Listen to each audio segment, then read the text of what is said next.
Good day everyone, and today is the second video of the maintenance of the boat after we take the boat Tayana 37 from the slip to the shore and put on the ground. Here's a short list what to do. You can read it, stop the motion and you can read it. I'm not gonna repeat it. I will all this list, you will see it in the video what I was doing.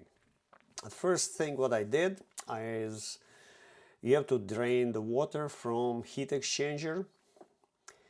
The heat exchanger, as you know, cools the engine. So what I'm gonna do, I have to disconnect those two clamps and connect the drain hose. It's an intake of the water pump for the engine, and I have the same hose as use the standard on the engine. That's a leftover, about 2 feet of the hose, but you can use shorter, longer, doesn't matter, as long as that fits the barb connection on the pump and second end in the container. What I use, antifreeze, normal car antifreeze mixture, probably 40 to 60. 40 is the water, 60 is antifreeze. It's recommended 50-50, but I had no water on the boat since I pump out all the water overboard, which one was in the tanks. I have about 200 liters of the water. I call it technical water. I don't drink it. The alternator, 80 amp Balmar with the regulator in another compartment and custom made bracket. So what we're gonna do next, we disconnect the hose from the pump. Once it's done, you will see in a moment the rest of the water will be drained into the bilge. And by the end, I take the vacuum and suck out excess of water from the bilge. You can see the hose is connected. One end is connected to the pump barb connection intake, and another one is just dropped into the bottle with antifreeze mixture. What you do next, you start the engine and the pump will suck out all the antifreeze from this container. And what you have to do, just watch outside on exhaust. Once you see antifreeze mixture in exhaust, that means it's done. You don't have to do anything else. Just shut down the engine, disconnect the hose, and winterizing engine winterizing with antifreeze is done. In this case, that's what happens. Next, what you do, you have to disconnect this hose. You don't need it anymore, and open the impeller cover on water pump. It takes 6 screws and the cover. Now you can see the impeller. Impeller is installed counterclockwise. Don't forget it. It's counterclockwise.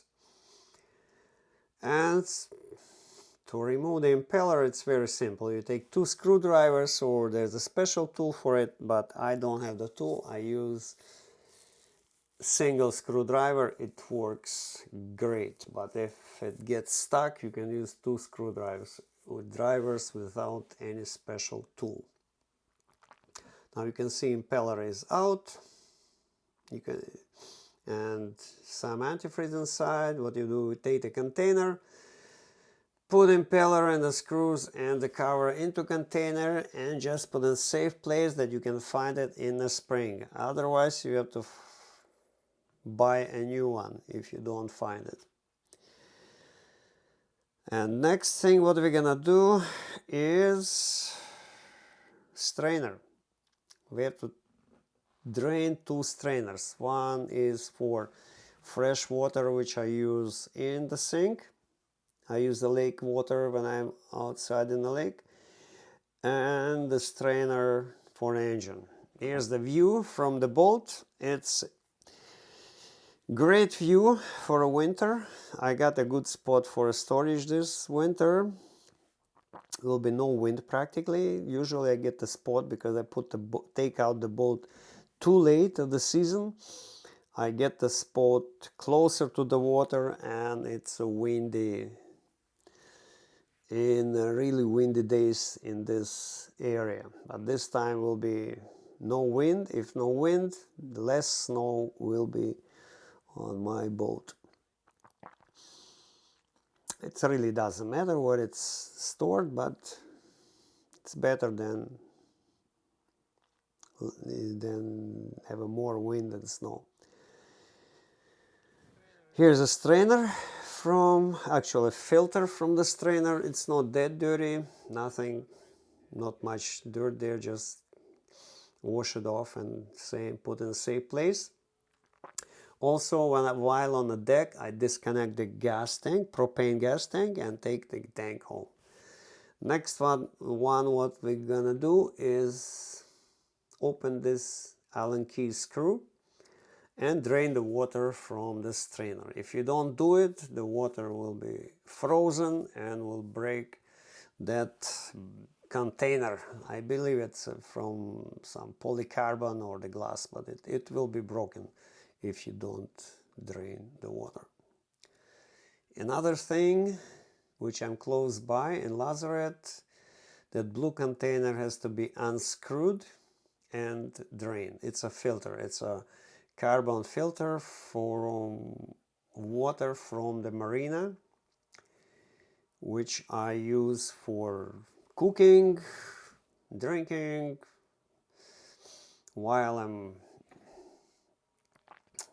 the boat is in the sleep. The water is clean, but I like to use filter, which I replace every season. It's a carbon filter. Another pump. This is DC house pump. It's not like marine pump. It's for RV. It costs around 80 bucks and works just great. So far, absolutely no problems. Same, I have to disconnect, blow it with the air, all the lines, excess of water just drain into the bilge, and leave it for the winter. I don't take the pump out because there is no water inside. It's screwed permanently. You can see the screws. Actually, I took the pump out. I don't know why, but it's back there.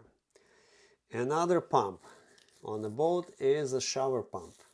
That's when you take a shower, it pumps out to the gray tank or pumps out overboard. It's a standard shower pump. Last time I checked the price, it was around 250 bucks, which is, I would say, pretty expensive for plastic container with float switch and the bilge pump. Same, you take it out, clean the strainer, wash it in a vinegar and leave it to rest till spring. Final stuff in the water business is shower. I do it simple. I just take the cartridge out, and that's way 100%. It's not gonna get frozen. It's not gonna crack anything. So just take it out, put it on a bench in a shower, and it's sitting and waiting till next year. And final process is the battery. I have Electrodacos balancer for lithium batteries and Victron monitor. This blue C blue is only for starting battery. So what I do, I disconnect the battery completely from the negative, shut down all the power, and this way battery stays almost charged, like decent voltage, till spring. No, absolutely nothing is connected. Otherwise, even small item will drain your battery to, not to zero, but it will be drained. Of course, on the list there's a clean the boat, which I almost did, but I'm not done with it. Probably when I'm gonna leave, I will clean up more or less. So that's about it. If you have any questions, let me know. We'll be answering any question with pleasure. And thank you for watching. Please subscribe to channel, push the like button, and thank you for watching. There will be final third part how I covered the boat. See you guys later.